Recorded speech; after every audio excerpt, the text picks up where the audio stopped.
intéressant avec Nicodème, c'est que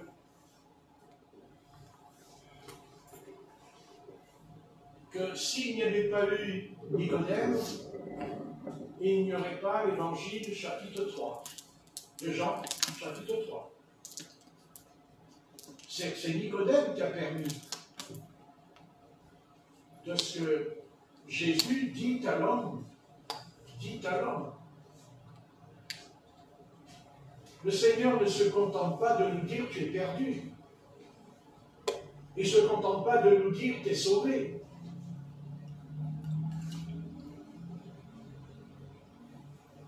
Si tu n'es pas sauvé, c'est que tu n'es pas né de nouveau. Et que si tu es sauvé, c'est parce que tu es né de nouveau. On peut avoir une religion, mais le Seigneur n'est pas venu pour nous donner une religion. Il est venu nous sauver. Amen. Mais nous sauver de quoi? En quoi je suis perdu? Ben, tu es perdu. Qu'est-ce que c'est d'être perdu? En fait, c'est quoi de dire tu es perdu? Qu'est-ce qu'on peut bien répondre aux inconvertis, aux païens? Tu es perdu. Ben, bon, regardez, je ne suis pas perdu, moi. Si tu es perdu.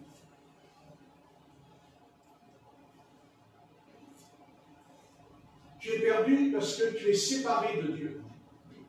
Tu es perdu parce que tu n'as aucune relation avec Dieu.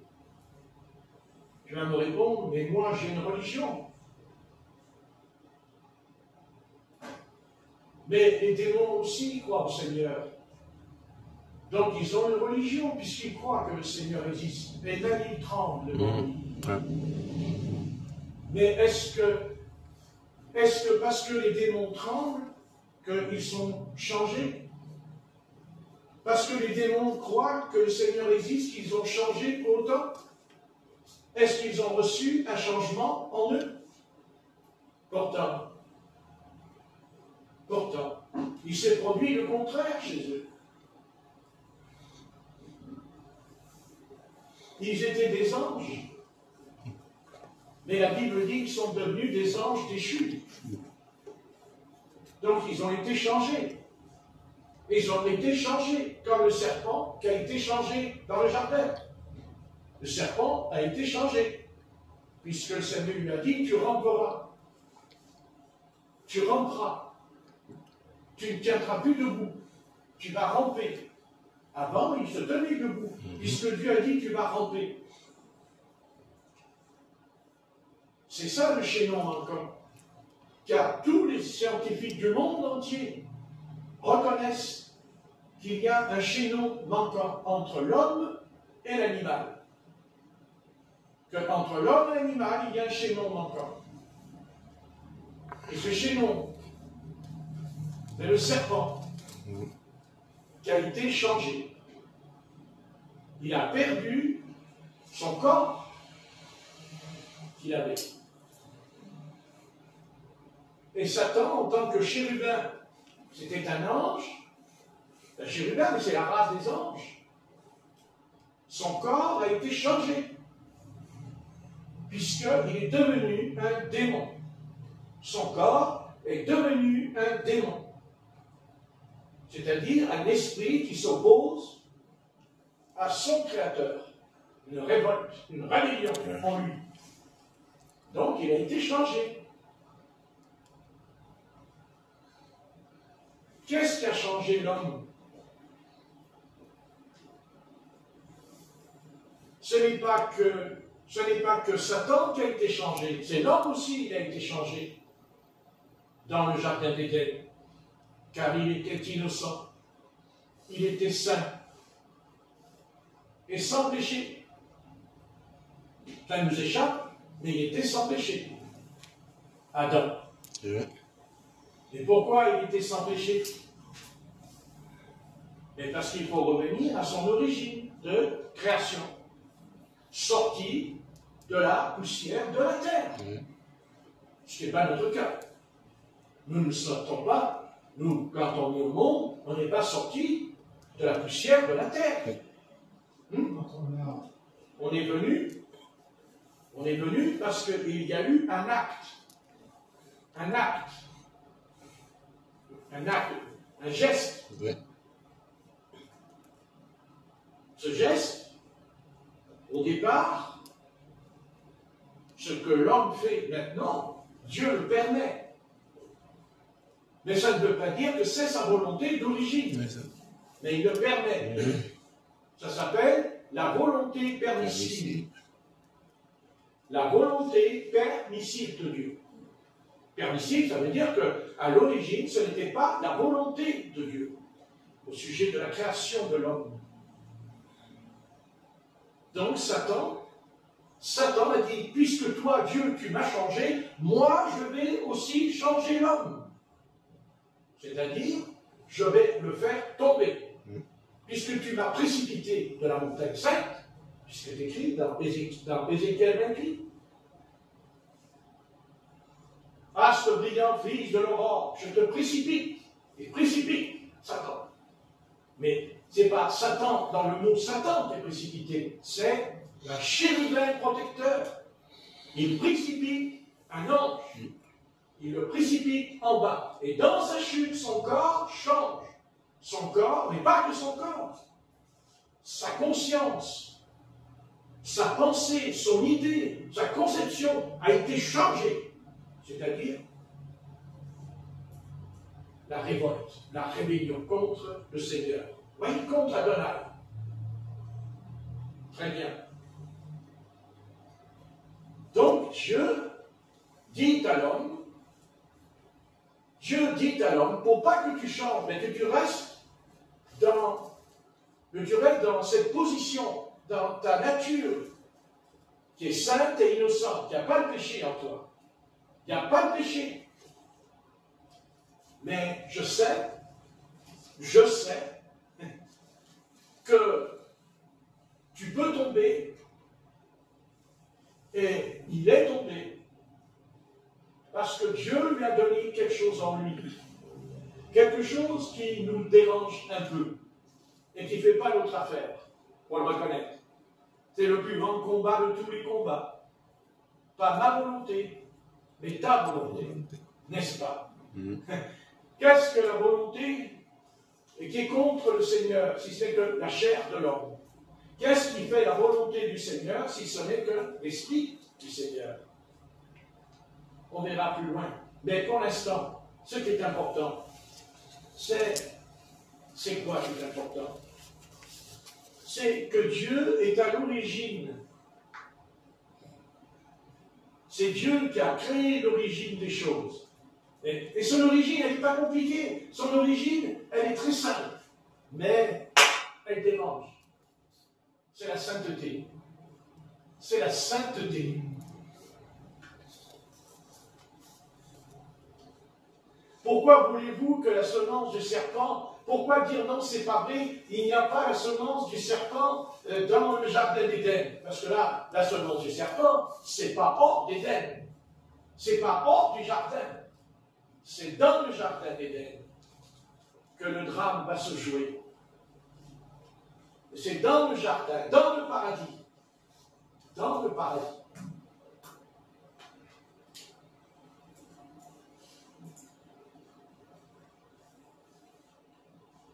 Le Seigneur, voyez, comment expliquer que Dieu a pu nous donner un tel don? Faut-il encore comprendre que c'est un don que nous avons? Et quel est le don que Dieu nous a donné? De choisir. De choisir.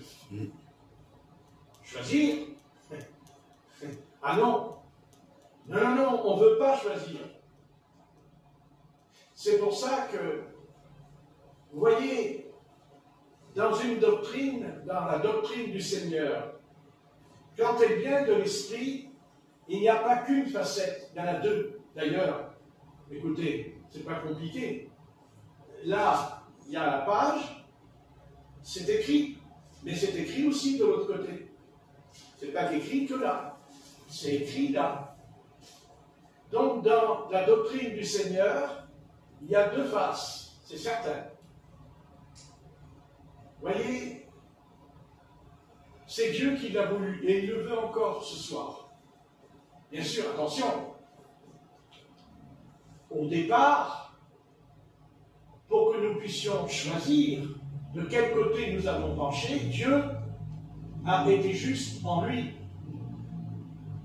Sachant que l'homme est tombé, l'homme tombe, donc il change. Il n'est pas tombé, et puis c'est fini, il n'a pas changé. Quand l'homme est tombé, il change. Quand Adam est tombé, il change. Donc il fallait, pour que Dieu puisse rétablir la situation, il fallait donc, et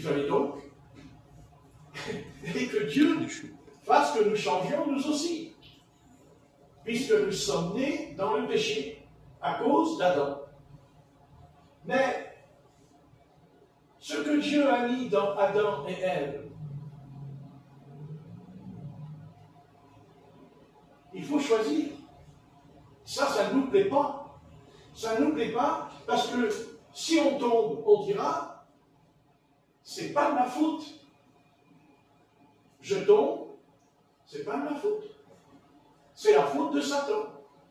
C'est la faute du diable. Bien sûr, le diable dit, mais continue à me glorifier, hein. Tu m'arranges, toi. Vous croyez que le diable n'est pas content quand on lui... Attendez, le diable il entend, mais c'est la faute du diable. Le diable dit, oh, que c'est bon, oh, que ça me fait du bien. Ça me fait du bien. C'est bon ça.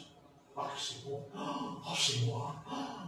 Il dit, en enfer, il va dire à tous les démons, regardez ce que j'ai pas fait. C'est moi. Il vient de me le dire. Il vient de me le dire, c'est moi. Donc, c'est moi. Bien. Alors, Dieu, lui, il dit non. Non, non, non. Non.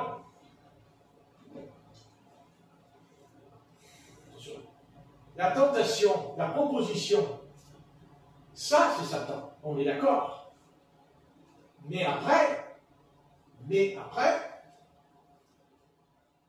tu dois choisir. Maintenant, si on demande à quelqu'un qui n'est pas converti de choisir, il ne peut pas. Et pourquoi il ne peut pas? Parce qu'il faut qu'il change. Et pour qu'il change, il faut qu'il naisse de nouveau. Pas compliqué, ça, à Nicodème. Il faut qu'il naisse. Mais Adam, lui, n'était pas obligé de tomber, puisqu'il était né innocent, puisqu'il est né sans péché. Excusez-moi, je sais pas, j'essaie de comprendre le raisonnement dans la Bible. Donc il n'avait pas à tomber. Il tombe parce qu'il a voulu tomber. C'est son choix, à lui, et non pas le diable. Non pas. Vous voyez, quand Dieu intervient suite à la chute, il dit, Adam, où es-tu? Où es-tu? Il dit, je me cache parce que je suis nu. Mais le Seigneur lui dit, mais qui t'a appris? Qui t'a appris que tu es nu? Attendez, quand on parle de l'unité, sans être... J'essaie de comprendre. Quand on parle de l'unité, on parle excuse-moi, je dis le mot. On parle bisous. C'est pas la même chose. On parle d'amitié. On parle du sexe. Ah oui, mais c'est comme ça, c'est la vie. C'est pas la peine de dire oui, la sainteté, c'est dans la sainteté, elle explique la sainteté. La sainteté, ça s'explique par la sainteté. Et quand on parle de sainteté, on sait de quoi on parle.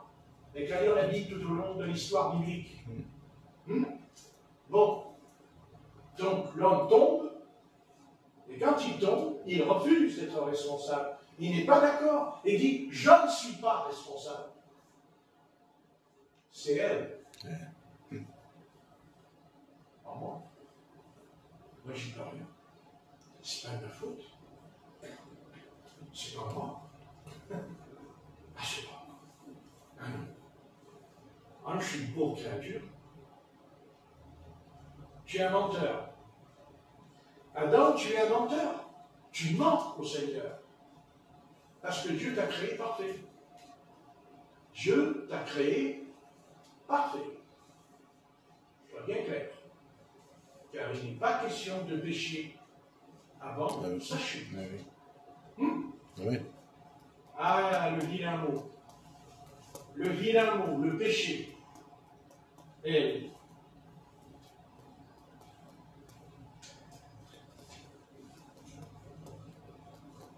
qu'est-ce qu'on pourrait dire à l'humanité ce soir, avec tout ce qui se passe? On va essayer de faire de la psychologie. Qu'est-ce que nous pouvons bien dire à l'humanité ce soir? Humanité, homme. Que tu sois le président de la Russie ou le président des États-Unis et le président de la France, ce que tu veux. Tu peux raconter tout ce que tu veux.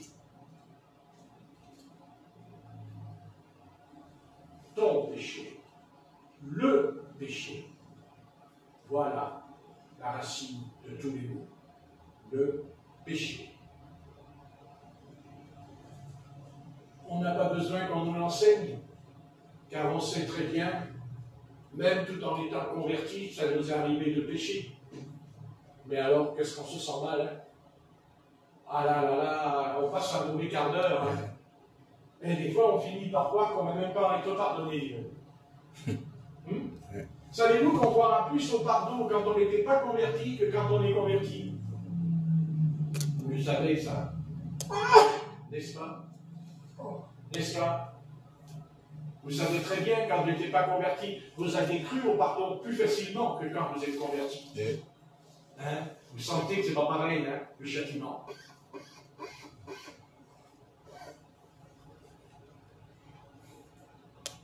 Quand Adam tombe, il change. Ça, c'est sûr. Il change.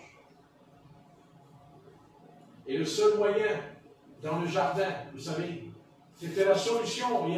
Ça, c'est certain qu'il n'y a pas eu une solution. Alors, la solution n'a pas commencé parce que Jésus-Christ est venu sur la terre, mais elle est commencée. Je sais, tu n'es pas bien, mais ça a commencé par un homme qui a eu un grand discernement, rien qu'au début de la création, parce qu'on n'en parle jamais de cet homme-là, très peu de mots sur lui. C'est Abel. Ah oui, oui. Je vous signale qu'on parle du début de la création. Non, mais on parle du début de la création. Comment il a pu avoir cette révélation? Parce que croyez-moi, le coup là, qu'il a mis l'agneau sur l'autel pour le pardon des péchés, de lui et de ses parents, évidemment, de ses parents, n'a-t-il pas en lui, déjà, Jésus-Christ en lui, car c'est lui le premier qui va mettre en place ce qu'on appelle la rédemption, le pardon des péchés, le pardon de nos iniquités. N'est-ce pas? C'est lui. Oui, on est à l'aube. Je veux dire, il n'y a pas 1 million d'humains sur la terre à l'époque. Non. Ah non, il y a très peu d'hommes et de femmes sur la terre. Et pourtant, voyez, Dieu, c'est ça qui est bien. Non, mais Dieu, de toute façon, Dieu, pour moi, il est réellement ce Dieu extraordinaire. Parce que si on réfléchit, tout est foutu, tout est fini. Hein. Là, quand on lit les Genèse, quand ils sont chassés d'Éden, c'est cuit, hein, les carottes. Eh bien non. Non, parce que Dieu, il a un fils à lui. Pas seulement un enfant. Bien sûr qu'Adam était un enfant du Seigneur. Il n'y a pas de doute. En tout cas, pour ce qui est Caïn, certainement pas. Parce que moi, je n'ai jamais vu un enfant du Seigneur qui tue. Non. Ah ben non. Vous voyez? Pourquoi Abel est si important? Mais parce qu'il a été changé. Qui a changé Abel? Qui a fait qu'Abel a changé d'attitude par rapport à Adam et à Ève, c'est-à-dire à ses parents? Est-ce que Adam a fait un autel pour se repentir? Est-ce que Ève a fait un autel pour se repentir? Lisez la Genèse, chapitre 4. Non. Jamais. Et Caïn en... Alors lui, il fait un autel, c'est sûr. Mais lui, c'est un malin. Parce que c'est un imitateur. Et qui est-ce qui imite Dieu, si ce n'est que Satan? Vous voyez tout de suite? Je veux dire par là, tout de suite, le diable, il dit, oh là, attention, il y a un homme qui fait un autel de repentance. Mais moi aussi, je vais faire un autel. Mais, Caïn qui fait l'autel, c'est pas son fils. C'est le malin. L'apôtre Jean dit, ne savez-vous pas que Caïn était du malin? Vous comprenez? Mais c'est pas parce qu'il est du malin qu'il ne fait pas l'autel. Mais il ne met pas sur l'autel l'agneau. C'est-à-dire le Christ. Il n'est pas le Christ sur l'autel. Parce qu'il n'avait certainement pas envie d'être crucifié. Parce que s'il avait été crucifié, s'il avait vraiment apporté sur l'autel l'agneau, Caïn, aurait-il tué Abel? Non. Non. Mais non, il n'a pas pu le tuer.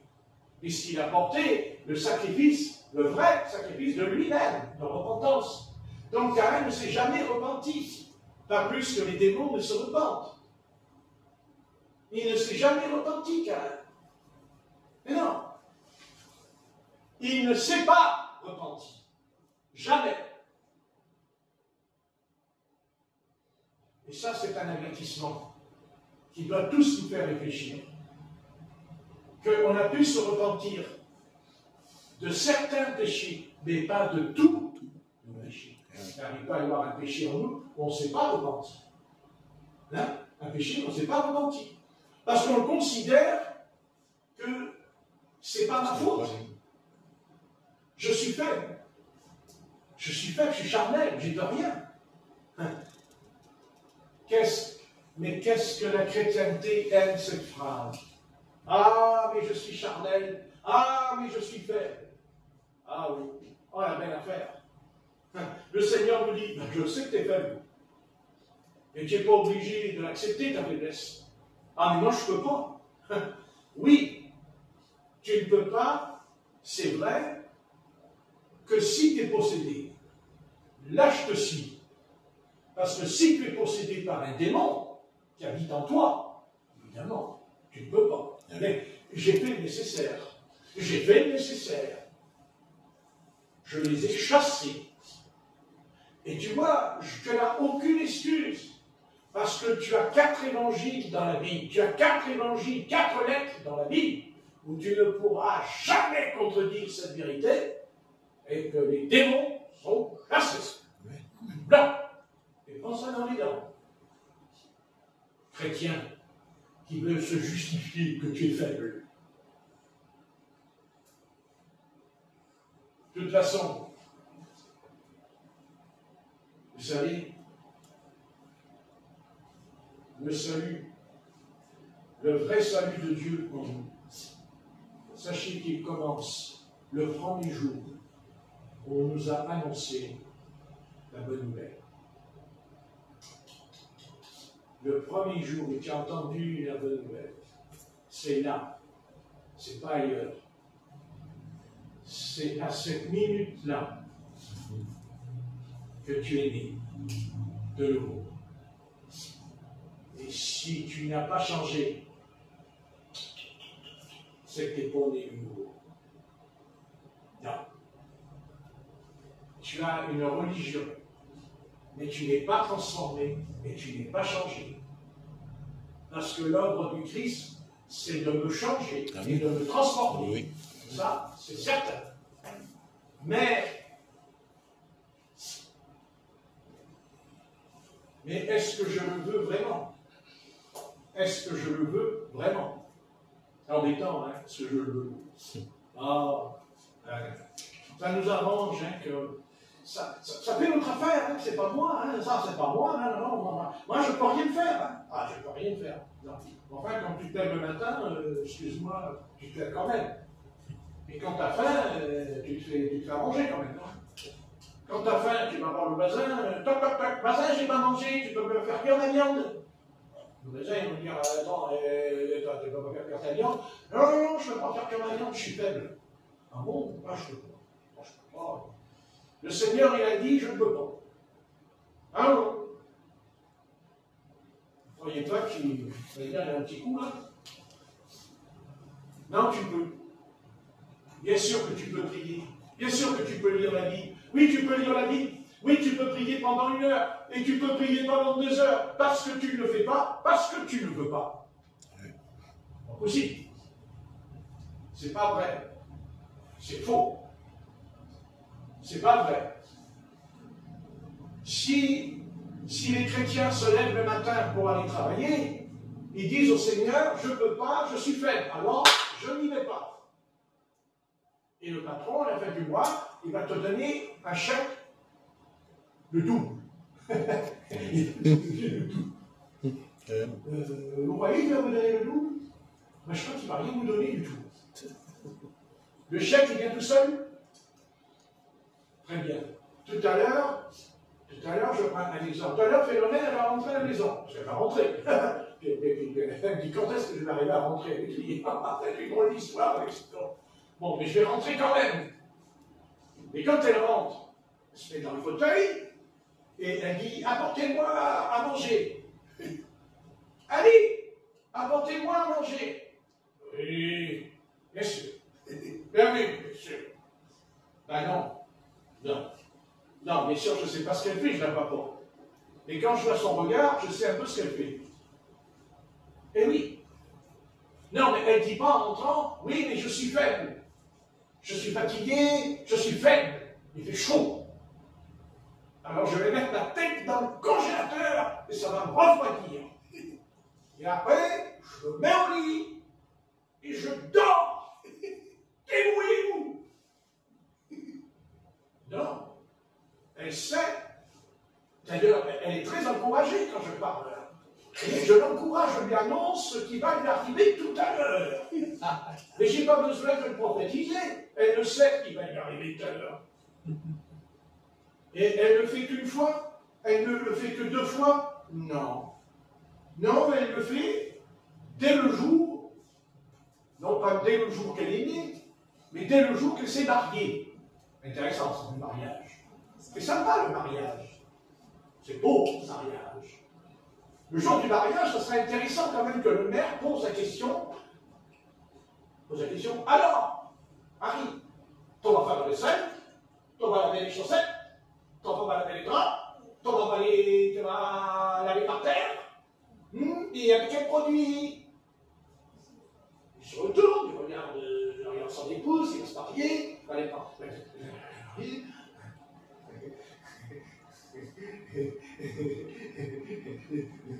Chérie, regarde-moi bien. C'est pas pour moi la prophétie, là. Ah, elle n'est pas pour moi la prophétie. Ah, c'est pour toi. Et la petite épouse, elle regarde son mari, c'est tout frais. C'est tout frais. C'est tout frais.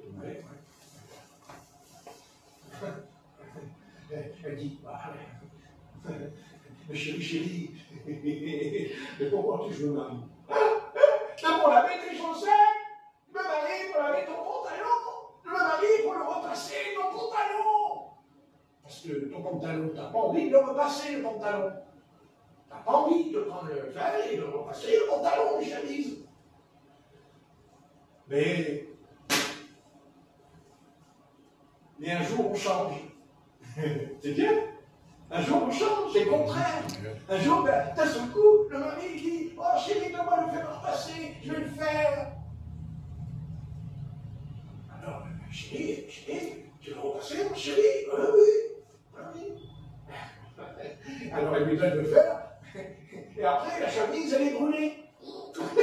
Elle dit, écoute, laisse pas faire, je reprends le fer, et je mets, parce que toutes tes chemises, elles vont brûler.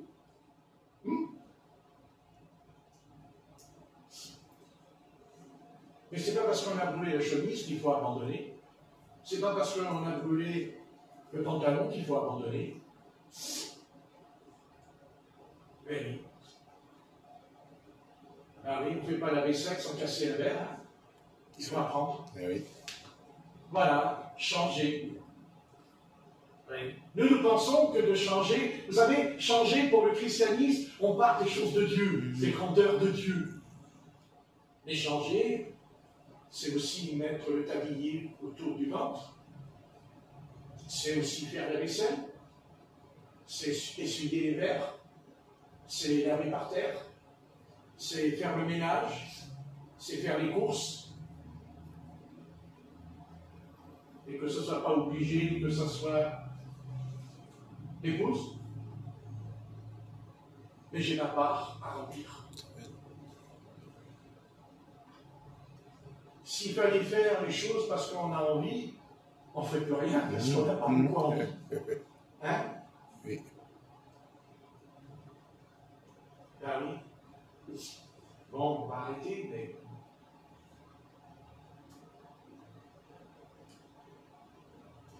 T'as pas envie. C'est ça ton problème, c'est que t'as pas envie. Et c'est vrai que tu n'as pas envie. Ouais. Oui. Mais quand on a faim, l'estomac, il dit j'ai pas envie. Quand on a faim, on dit j'ai pas envie. Alors je ne mange pas. C'est pas vrai. S'il fallait faire les choses parce qu'on a envie, ben vous savez, on ne fera pas grand-chose.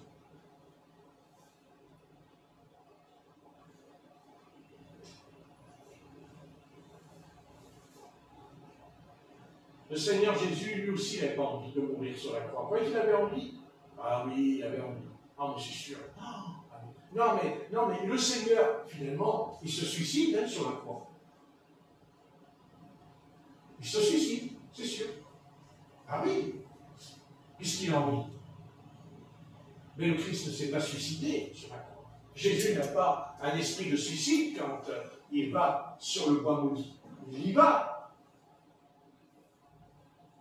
Mais il dit, Père, pas ma volonté, mais la tienne. Amen. Jésus-Christ n'a pas un esprit de suicide quand il meurt sur la croix. Il en est conscient de ce qu'il fait. Et le prix qu'il a payé, parce qu'il paye le prix. Comme ce soir, nous avons un prix à payer. Je ne parle pas du prix pour te sauver. Je ne parle pas que tu dois payer le prix pour que ton âme soit sauvée. Non, non, non, non, non. Je parle du prix de ta conduite, de ton comportement, de ton attitude, pas seulement humaine de tous les jours, journalière. Je parle du spirituel, de ce que tu dois faire spirituellement dans ta vie avec le Seigneur en toi. Et le Christ a payé le prix. Mais quel prix? Cette question, je l'ai posée pendant des années que je connais le Seigneur en moi. Parce que je pose des questions, vous savez, dans ma vie tout seul. Et l'autre jour, j'ai dit, mais Seigneur, mais quand tu dis le prix, c'est parce que tu as été crucifié, parce qu'on t'a frappé, parce qu'on t'a arraché la barbe, parce qu'on t'a frappé, tu as payé le prix, parce qu'on t'a donné des coups de bâton dans la figure, tu n'as rien dit. Et le Seigneur me répond, non, non. Non, c'est pas ça le prix que j'ai payé. Non. Le prix que j'ai payé sur la croix, c'est que ma gloire, la gloire de mon Père Céleste m'a quitté. Elle est partie. Elle est partie. Ah oui. Elle est partie. Elle est revenue. Puisqu'il sera assis au-dessus des anges, dit l'apôtre Pierre dans les Actes chapitre 4. Mais c'est ça le prix que Seigneur Jésus-Christ a payé dans l'humanité. C'est qu'il a perdu la gloire de Dieu sur lui. Oui. Oui, mais pour nous. Mais pour lui. Pour lui. qu'est-ce que ça a été pour lui que la gloire de Dieu l'a quitté? Que la gloire de Dieu l'a quitté sur la croix, elle est partie, la gloire de Dieu, sur lui. Et c'est ça le péché qu'il a porté. C'est ça le péché, la douleur du péché qui était en lui. Jésus n'a jamais péché. Jésus ne souffre pas parce qu'il a péché. Jésus n'a pas péché. Il était sans péché, le Christ. C'est obligé, cet homme était sans péché. Alors, c'est en quoi qu'il dit qu'il a pris nos péchés? C'est dans quel sens que Dieu, il dit, le Seigneur a pris nos péchés d'Ésaïe 53. C'est que la gloire de Dieu l'a quitté. Car il le dit même avant de mourir sur la croix. Rends-moi, il dit, Père, rends-moi la gloire que j'avais auprès de toi avant que le monde fût. La gloire. Eh oui. La gloire divine l'a quitté. Pour nous, c'est très abstrait, ça, la gloire de l'Éternel. Mais qu'est-ce qui fait la différence? Qu'est-ce qui a pu faire la différence entre Israël et les nations dans l'Ancien Testament? Qu'est-ce qui peut caractériser cette chose dans la Bible de l'Ancien Testament? C'est la gloire de l'Éternel était sur Israël. Que ce soit pour la prière, et même en partant à la guerre, en plein champ de bataille, la gloire de l'Éternel descend sur Israël. Elle descend sur l'armée d'Israël. Nous pensons que c'est Israël, que c'est la méchanceté du peuple d'Israël qui a dévoué par interdit hommes, femmes et enfants. Non, non, non. C'est parce que la gloire de l'Éternel n'était pas sur les nations. Parce que la gloire de Dieu n'était pas sur les païens. Et c'est pour ça qu'ils vont mourir. Et c'est pour ça qu'ils vont tomber sur le tranchant de l'épée. Non pas de l'épée d'Israël, non pas des épées d'Israël, mais de l'épée de l'Éternel. C'est l'épée de l'Éternel qui frappe les nations. Parce que la gloire de Dieu n'est pas sur les nations, mais sur Israël. Mais en même temps, Dieu va renverser la vapeur. Car quand Dieu a vu que le peuple d'Israël vivait comme les nations, se comportait comme les nations, faisait le mal comme les nations, alors qu'est-ce qui fait que, pire encore, il enlève une double gloire sur eux. C'est-à-dire qu'ils perdent la gloire de Dieu dans le sens qu'ils n'ont plus la présence de l'Éternel. La présence de l'Éternel chez eux, ce n'était pas comme nous. Ce n'est pas une discussion de dire deux ou trois sont réunis en mon nom. Non, la colonne de feu venait. La colonne de feu, elle rentrait, elle venait, elle était là, elle tournoyait comme ça sur le corps d'Israël. Elle était là le jour, la nuit. Et même il la suivait. Il suivait la colonne de feu. L'Éternel, c'était je suis celui qui suis, qui était là. Mais si jamais roi de Salem était là, dans la forme de la colonne de feu. Eh oui. Et il le suivait. C'est de ça qu'ont eu peur les nations quand les 12 espions, rappelez-vous, sont entrés en Canaan. Quand ils rentrent dans Jéricho, ils ont peur, car la prostituée dira, nous avons entendu parler de vous, d'Israël, la gloire de l'Éternel est sur vous. La différence. C'est ça, la différence.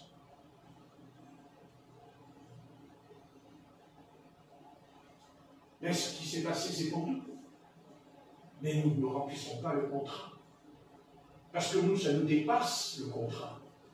Parce que pour nous, c'est-à-dire que nous croyons au Seigneur, mais nous n'avons pas compris que Dieu a fait une alliance avec nous. Dieu a signé un contrat avec nous. Et ce contrat, il l'a signé avec son sang. Avec son sang. Amen. Pour que la gloire de l'Éternel vienne sur nous. Et quand on prie, dans notre esprit, en nous, quand on prie, la gloire, la présence divine descend dans notre cerveau, partout. Et je le sais, je le vis. Pas tous les jours. Hein. Parce que je ne suis pas tous les jours spirituellement comme je devrais l'être. Voilà. Quand Si je vous dis ce soir, peuple de Dieu, prends courage, c'est quoi quand je te dis prends courage? Ça veut dire que si tu pries sérieusement, tu recevras la gloire de Dieu. La gloire de Dieu, ce n'est pas seulement des mots. La gloire de Dieu, elle peut se manifester même sur le chantier en travaillant. Elle peut descendre, elle peut venir devant tout le monde. Je l'ai vécu. Mais je raconte quand même. Quand j'étais au restaurant avec le frère François, un dimanche soir, il m'a invité à manger. Parce que je mangeais tous les 3 jours. Heureusement, il n'y avait pas François. Autrement, je serais mort. Merci. Ce Père aura une récompense au ciel. Parce que le Seigneur lui dira, quand Patrick ne mangeait pas que tu m'as donné à manger, c'est à moi que tu as donné à manger. Eh oui. Bien réfléchir à ça. Je vous conseille de bien réfléchir à ce petit truc-là. C'est à moi que vous l'avez fait. Même pour un verre d'eau. Même pour un verre d'eau. Et d'un seul coup, il y a la colonne de feu qui est rentrée dans le restaurant. C'est pas moi, c'est eux qui me l'ont dit, c'est le patron du restaurant qui me l'a dit. Le patron, il avait des verres. D'un seul coup, il est venu. Ah, et monsieur, il y a une colonne de feu, il y a le feu là, à votre dos. Moi, je vais là. C'est là. Colonne de feu, colonne de feu. Colonne de feu, ma colonne de feu, c'est ce que c'était. Je buvais mon coca. Que c'était bon. Et c'est vrai qu'il était bon, ce coca. Et François, il m'a dit, mais tu sais pas que ça fait une demi-heure qu'il y a la colonne de feu derrière ton dos. J'ai dit, pourquoi tu ne l'as pas dit? Oh, il dit, je ne peux pas te le dire. Après, tu vas tomber dans l'orgueil. Il m'a dit. Eh, pas tort. Il avait pas tort. Eh oui. Il avait raison de ne pas me le dire. Il avait raison. Donc ça existe. Amen. Je veux dire, ça existe. Et que voulez-vous que je vous dise? Vous me direz, mais alors aujourd'hui, je réponds, je ne l'ai pas. Et pourquoi? Je sais pourquoi. Vraiment, voilà.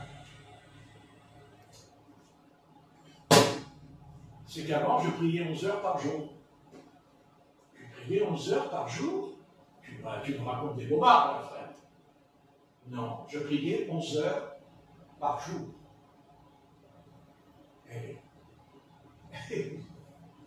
Mais la colonne de feu était là aussi. Ah, donnant. Ah oui, je sais. Donnant. Mais nous, on ne veut pas ça. On ne veut pas. C'est-à-dire que dans notre esprit, c'est difficile à concevoir. Vous comprenez? Quand les frères et sœurs venaient le soir, quand je faisais des réunions, au circuit des bons enfants, à la peine, il y avait des sœurs qui venaient le soir avec des frères de la Pentecôte. Ils ouvraient la porte de la maison. D'un seul coup, ils criaient, ils disaient qu'il y avait le feu qui tombait dans les pieds, le feu lui montait dans leurs pieds, ça leur brûlait les pieds. Et j'avais des sœurs qui avaient les cheveux longs, les cheveux qui étaient comme ça sur la tête. Je l'ai vu, droit comme ça. Et il disait qu'il y avait une puissance qui descendait en rentrant dans l'appartement. Mais dans l'appartement, il n'y avait pas de télévision. Ah ben non. Ah non, il n'y a pas de télévision. Il n'y avait même pas de poste de radio, disons. Il y avait juste simplement un petit four à poêle où je mettais du charbon pour chauffer l'hiver. Mais je priais. Et je priais. Croyez-moi. Ça, je sais ce que j'ai vécu. Seulement voilà. Et oui, que voulez-vous? Quand on vieillit, on devient plus sage. Ah oui. Ah oui, quand on vieillit, on est plus sage. N'est-ce pas? C'est le cas de Salomon. Salomon, il était très sage en vieillissant. Très sage. Qu'est-ce qu'il était sage? Oh, la sagesse, dis donc. Oh la sagesse que le Seigneur a donnée à Salomon. Oh là là, quelle sagesse. Oui, il aima les femmes étrangères. Et attendez, il faut voir les noms avec qui. Mais la gloire de Dieu l'a quitté. Vous savez que la gloire de l'Éternel quitte Salomon, puisque son serviteur voulait le tuer. Le serviteur de Salomon a voulu tuer Salomon, et s'est enfui. Et plus tard, Israël le fera venir et sera roi. Ben, lisez, très intéressant ça dans l'Ancien Testament, au sujet de Salomon. La gloire du Seigneur. Ah oui. Elle est où la gloire de Dieu aujourd'hui? C'est plutôt la gloire des hommes, non? La gloire des hommes? Oui. Moi, et moi, Et moi j'ai fait ci, et puis moi je ne suis pas comme les autres. Eh ouais, c'est sûr, c'est sûr que tu n'es pas comme les autres, ça c'est sûr. Mais tu n'es pas comme le Seigneur non plus. Ah, pas de problème. Voilà, un petit point, bon je vais arrêter, 7h30. Mais c'est un petit point intéressant de s'intéresser à ça, chacun personnellement. Où est la gloire de Dieu dans ma vie? Où est la gloire de Dieu dans ma vie? Est-ce qu'elle est là ou elle n'est pas là? Voilà.